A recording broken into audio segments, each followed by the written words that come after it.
Right, well, greetings. Hello, people. Welcome to the Philosophy Club here in the middle of France, sleepy little village called Betete, which we know and love well. And yes, so we've had quite an interesting week. I'll just do my usual rundown of what's been going on in the world and my own attempts to help jolly the planet along in the right direction. So last week, as you know, last weekend we had this visit from two fascinating Indian philosophers, intellectuals, Gulab Kothari, and we had a sort of joint interview. That was really interesting to see my old friend again, who'd come all the way from Jaipur in Rajasthan.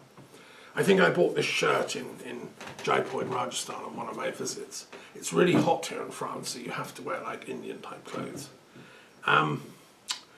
And I've been involved in this week a interesting webinar with my friend George Mutalemwa from Tanzania, the African Peace Studies Network.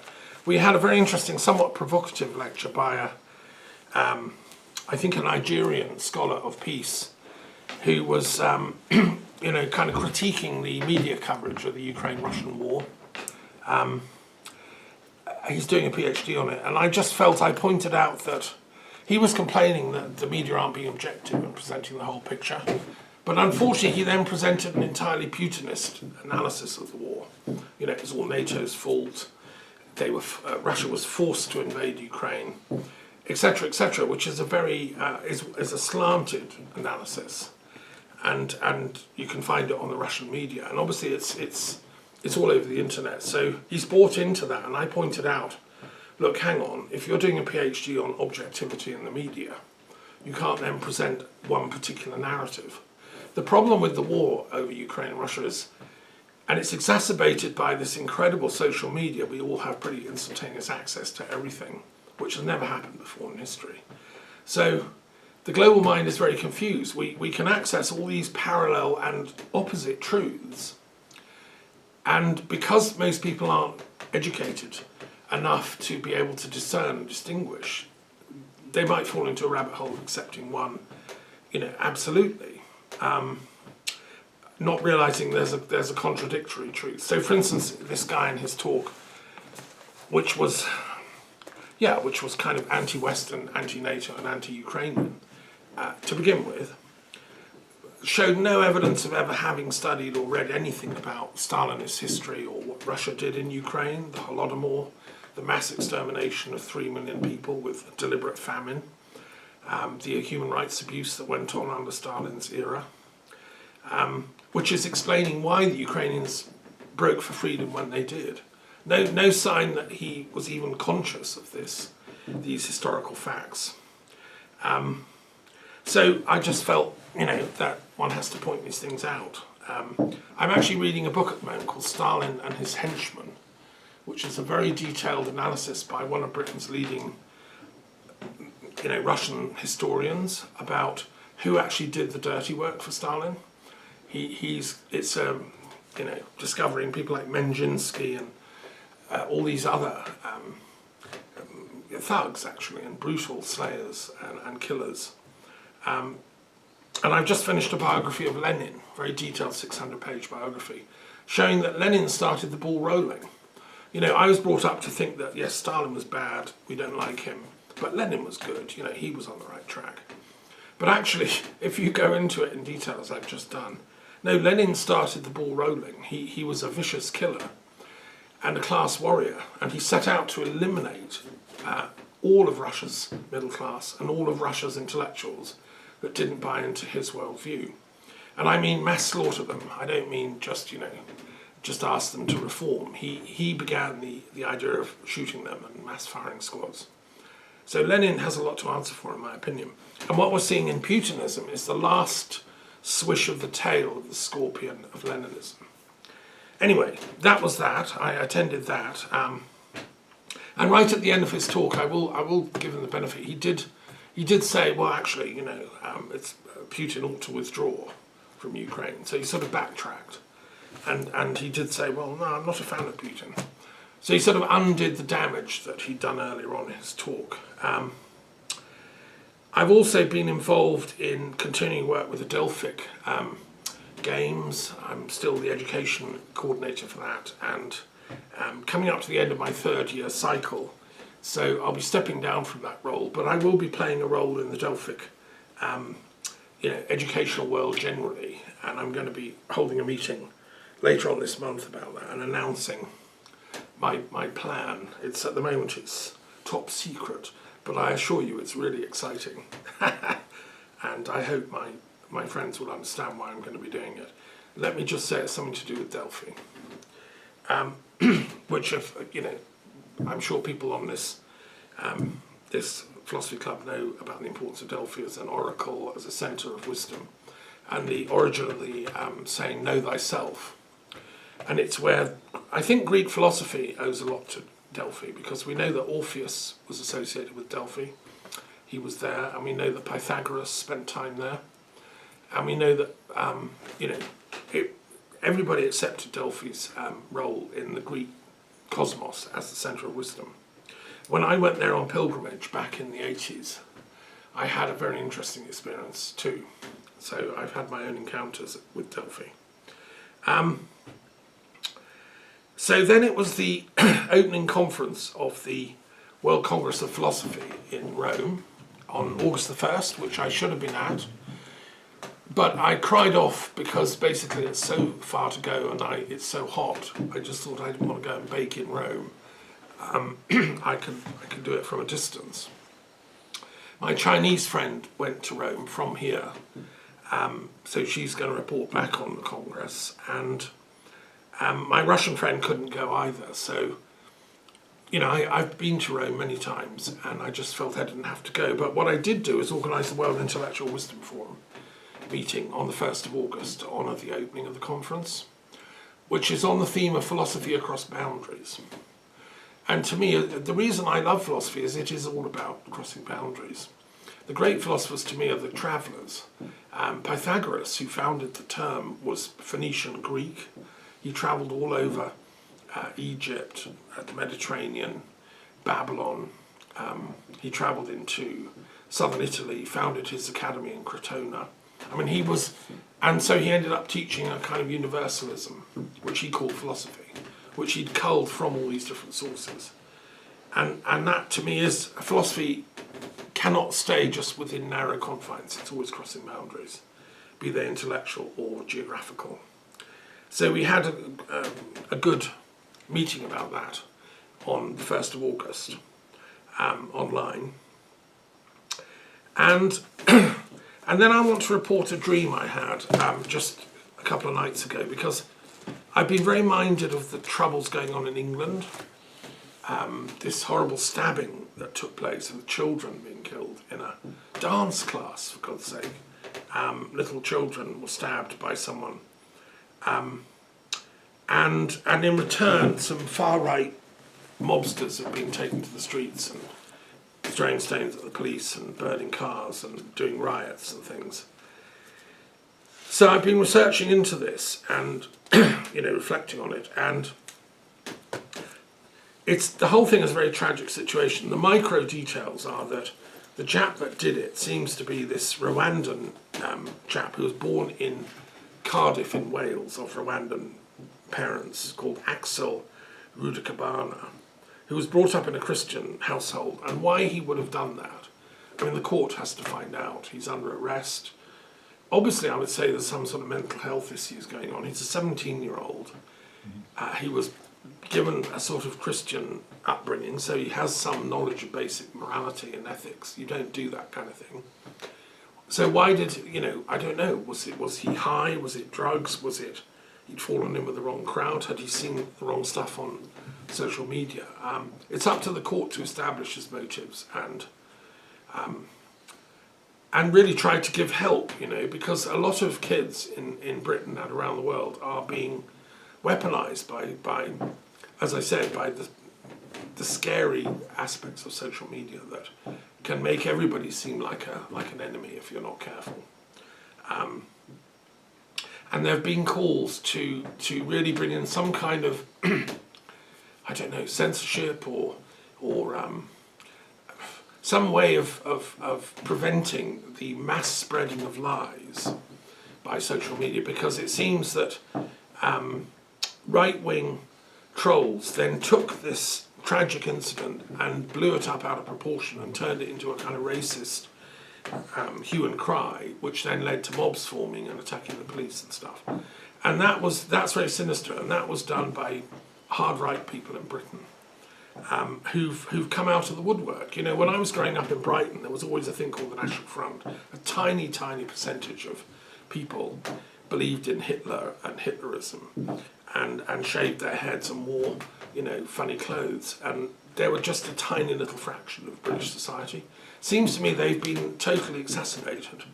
And I've got a feeling that, well, no, what I want to go on and say, in my dream, I wrote a letter to Keir Starmer, the Prime Minister, and I gave him a bit of instruction, which I am going to do, so you're hearing here the first time.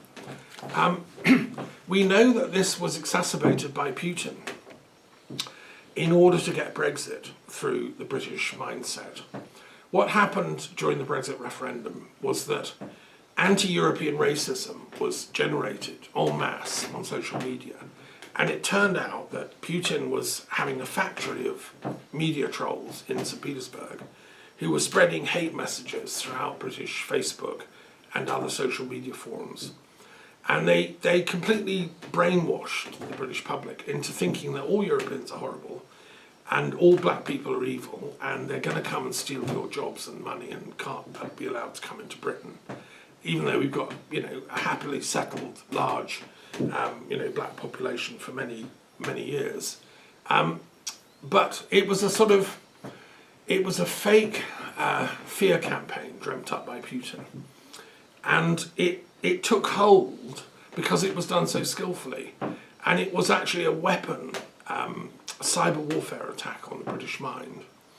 Now, this is the downside of social media. If it gets in the wrong hands, you can spread anything, any message, and it can become a truth. Anyway, what I think, and now we see the consequences in the way that this tragedy leads to far-right mobs on the streets. I think, in my dream, I asked Keir Starmer to set up a Royal Commission of Inquiry into the Brexit referendum campaign and the impact of Russian, you know, interference, because that's the root of this. This hard right stuff has been swept into action by Putin for his own geopolitical reasons. Why would he do that? Because basically he's a Russian hard right fascist, and he's surrounded by hardcore Russian neo-fascists who think like that. They're absolutely racist. They're extremely anti-Muslim. They're extremely anti-black. You know, they hate Americans. They hated Obama. All the attacks on Obama from social media were from this source. They hate the whole project of multiculturalism, that we can live together as different religions, different races. And because America stands for that, they hate America. Well, surprise, surprise, Hitler thought the same way. The reason Hitler hated the Americans was because of all those same reasons. Now, Putin, although he presents, you know, like sort of, you know, he can walk around in a nice strutting way and look normal. His mindset is what I've just described: hardcore, racist, neo-fascist extremism, and he's used the internet to spread that meme into Britain. And I seriously resent that, because I don't recognise the country that I know and love and used to teach in. So anyway, I think Keir Starmer should set up a commission of royal inquiry to actually find this out, because we know this has happened. Intellectuals who've studied it know it's happened. Historians of Brexit know this happened.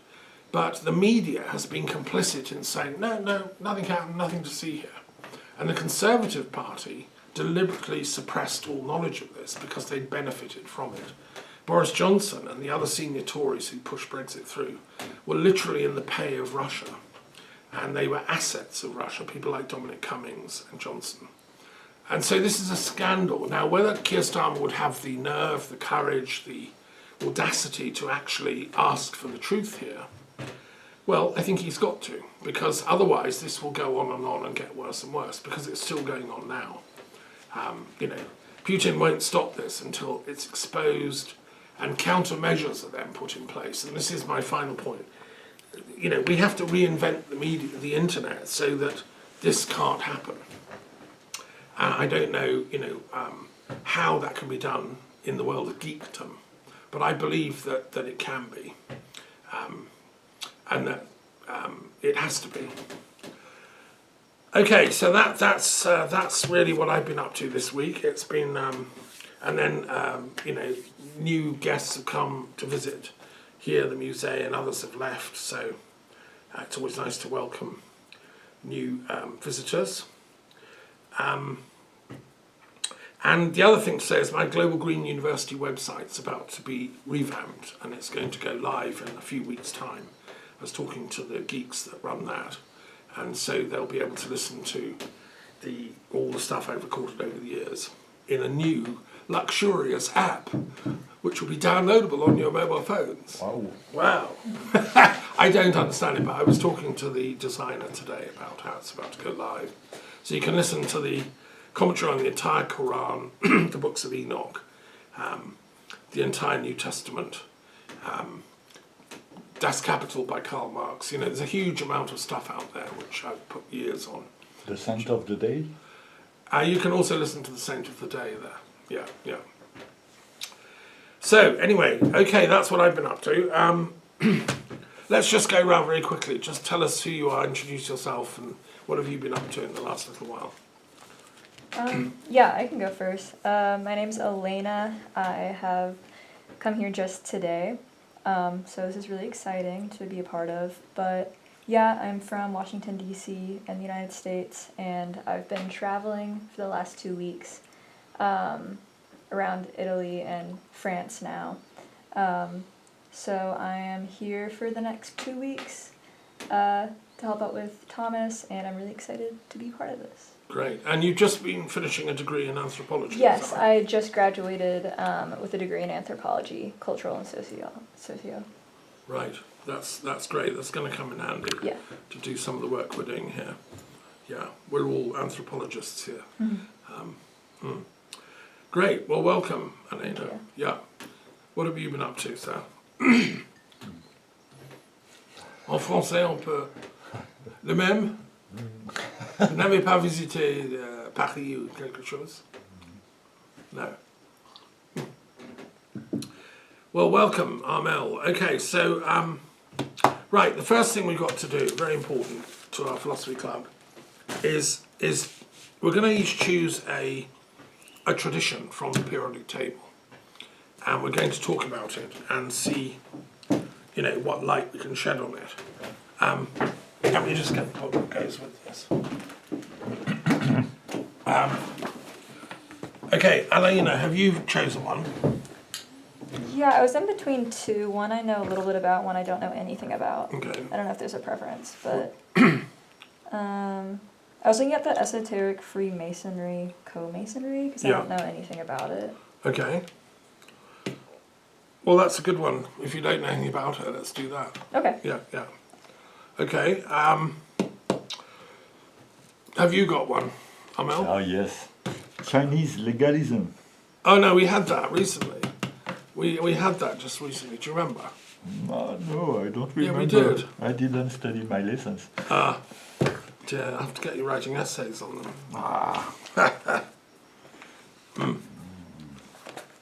Well, let me start this one, and then you can think of one when it's your turn, okay? I'll make a start on the Freemasonry one, which is number 118. Okay, so, yeah, I discovered the importance of Freemasonry to intellectual history when I was doing my degrees at London University, and it's not really taught much in the discipline, and so I did extra studies on it. I researched, I wrote a paper on it and things like that, and I discovered that Freemasonry is really quite important in the last few hundred years of European history particularly, but also North American, and then in Latin America and elsewhere. And there are different types of Freemasonry. In a nutshell, there's 116 is the Grand Orient, which is the French kind, which was practiced in the Napoleonic Empire. Napoleon was the Grand Orient Freemason, and There's a Grand Lodge in Paris, and there's a museum you can go to. It's open to the public, which I've done. There's a library you can study in. And, you know, Freemasonry has been really, really important in France, especially since the 1700s. The Enlightenment that we talk about in France was largely Freemasons inspired. And the basic thinking behind this is that the metaphor is that we're all building Solomon's temple together. We're all like workers in an invisible building that we're building, and we're contributing little blocks of knowledge.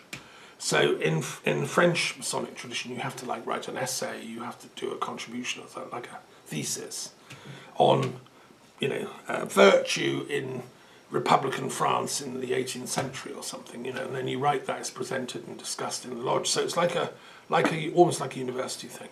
Mm-hmm. But it's non-denominational, so the thing about Freemasonry is anyone of any faith can join. It wasn't a church as in a narrow-minded, you can only be this sect or that thing.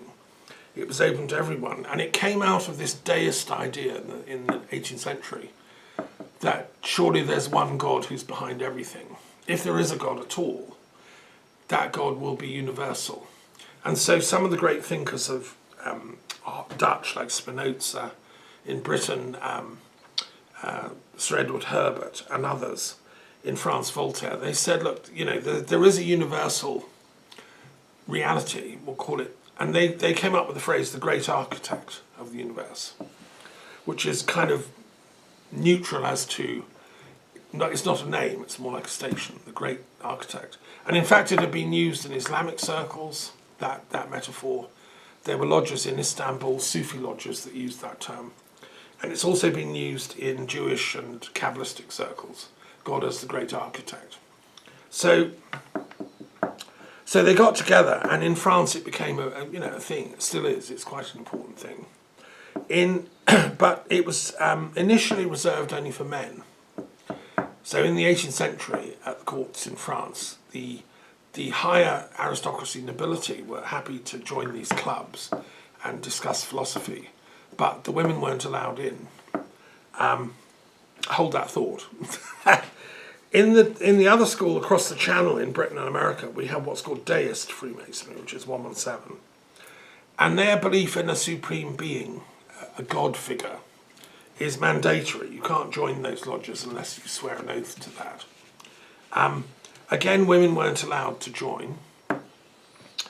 And, but other than that, it was pretty much the same as the French kind. In the Napoleonic era, some French women found this wrong. They thought they ought to be able to join too. Why can't French women be members of the lodges? And they actually set up some women's lodges. There was an amazing woman called Citoyenne Vérité, who was related to Philippe d'Égalité, Philippe Orléans, who was a relative of the king. And she wanted to become a Freemason as well. And it's her house, which is the Elysian Palace, where the President of France lives. I want to make a film about her life because it's quite extraordinary. And she's not very well known. I don't know, for instance, if Macron knows anything about the fact that he's living in her house. I hope so. Well, yeah, one hopes so. But anyway, so so there were some women's lodges set up at the time of Napoleon who I think Josephine Beauharnais, his wife, might have been involved. And gradually the idea dawned, why can't we have like men and women working together? Because those lodges were just for women or just for men. Some bright sparks, and it was particularly a woman called Marie Derem, a French woman, said, why don't we have co-masonry? Men and women on equal terms, and you would advance through the grades depending on your intelligence and virtue, not your gender. And then that took off and became a thing towards the end of the 19th century, so it took all that while. Freemasonry had been a thing for a couple of hundred years before then. But don't forget, women didn't have the vote up until about then or just after, so it took a long time for women's equality to be established. And therefore it did happen in Freemasonry. And there was an overlap with the Theosophical Society, which is box number 123. The Theosophical Society was set up by Madame Blavatsky in New York in 1875 as a kind of a society for the study of esoteric mysteries and the reconciliation of science and religion. And I've been a member on and off since the 80s, and it has centres all around the world. And one of its founders was Colonel Olcott, who was a Freemason and a friend of Abraham Lincoln. So there was a close relationship between Theosophy and co-Masonry, and right to this day, many people will do both. There'll be a co-Mason and a Theosophist. One of the most famous figures in that was a chap called Leadbetter, who was a Theosophist, friend of Annie Besant, who took over the Theosophical Society after Madame Blavatsky died. And it was him that found Krishnamurti. Leadbetter's famous for discovering this young boy that he promoted as the Messiah or Maitreya. Krishnamurti was said he's going to be the new Maitreya, the new Buddha. And they set up an order of the East to promote him. But bless him, Krishnamurti, after about 10 years of doing that, giving talks, he said, no, I don't want to do that anymore. Maitreya's within us all. The Messiah's universal. It's not just me. So he stepped down and became a freelance spiritual teacher based in California. And I heard one of his last public lectures. But Leadbetter discovered him and was really into reconciling Christianity with Theosophy and esoteric stuff. Freemasonry has appealed to a certain type of esoteric Freemason, esoteric Christian, and also esoteric Jewish and Islamic thinkers. So it's a huge field. There's now a whole field of Freemasonic studies, and there was a big conference in Paris recently that I nearly went to. Historians sworn over the show, talking about Spanish Freemasonry. Or the other thing to say is that it's one of the reasons I'm so against the hard rights conspiracy theory type memes. They're very, very anti-Freemasonry. If you watch stuff on the social media, Freemasons are responsible for Lucifer, and they're all Satanists, and they're all, should be shot. Well, this, I know from my work as a historian, this is what Hitler was saying, exactly word for word, in the 1930s. Freemasons were dreadful because they were friendly with the Jews, and they were all, Satanists, and therefore, whenever the Nazis conquered a country, they rounded up the Freemasons, and they shot and killed them all.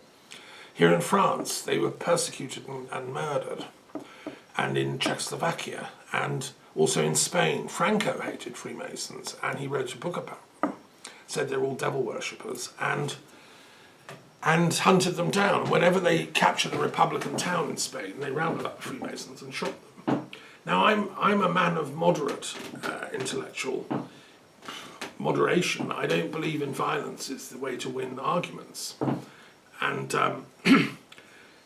I think that was very bad form, what Hitler and Mussolini and Franco did. So I think, and when I see that kind of hate speech recurring in our time on the hard right stuff, it's spread all over Russia.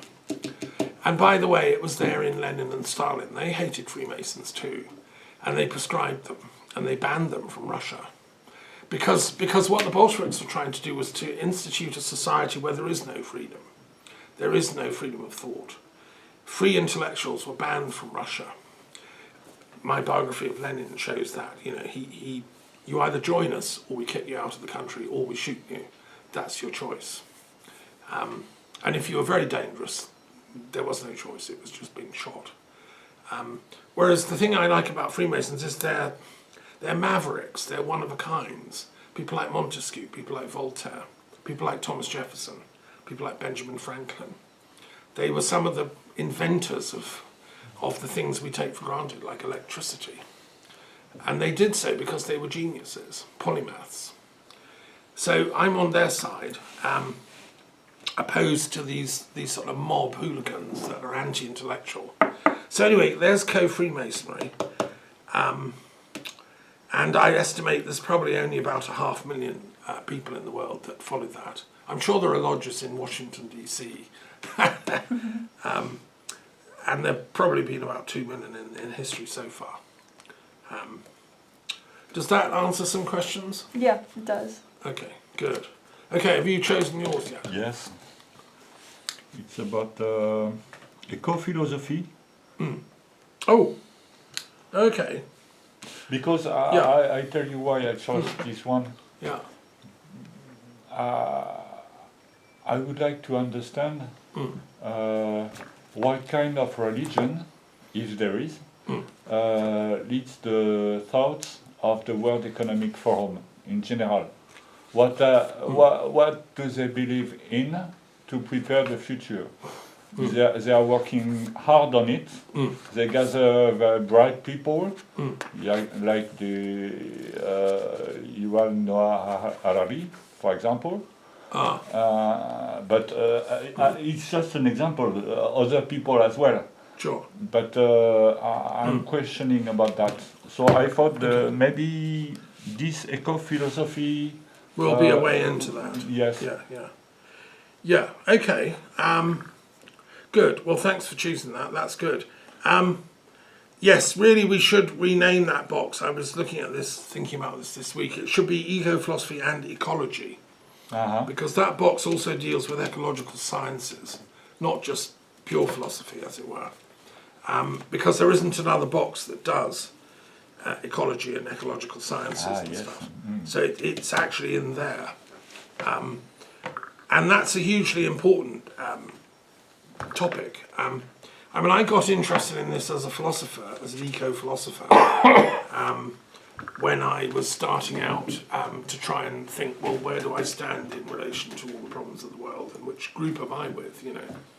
And I was very interested in green thought. It seemed to me the green movement was, I'm talking like the 80s, was prescient. It was talking about the need to solve global problems as a whole, using joined up methods. It was talking about non-violence. I was influenced by Petra Kelly, a German intellectual and founder of the Green Party in Germany.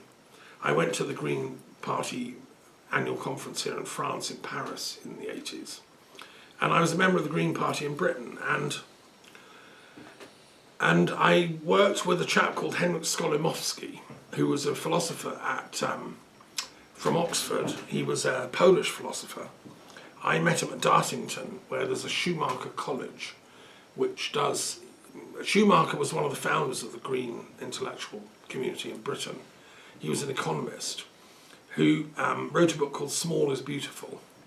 He was a radical. He broke with conventional economics, which was arguing bigger is better. If you want a dam, make it the biggest you can get. If you want a power station, have a really big one. If you want to found a new city, make it huge. You know, he said, no, small is beautiful. So he wanted us to redesign our cities and our transport and our economy so that it's more locally based, and that people can find a living in their locality instead of all having to go to the cities. And in his honour, when he died, they set up the Schumacher College in Devon, which I've been to many times. And Skolimowski was philosopher in residence there for a while, and I went and did some courses with him. So what is eco-philosophy? Well, it argues that all of nature is important. We can't just like spoil nature and use it as a resource. It's not an inert resource that we humans have the right to plunder, because it's ultimately, we are part of nature. And if we foul nature and destroy it and pollute it and dump nuclear stuff into the Pacific, it's going to come back and kill us. So because of the rise of ecological awareness,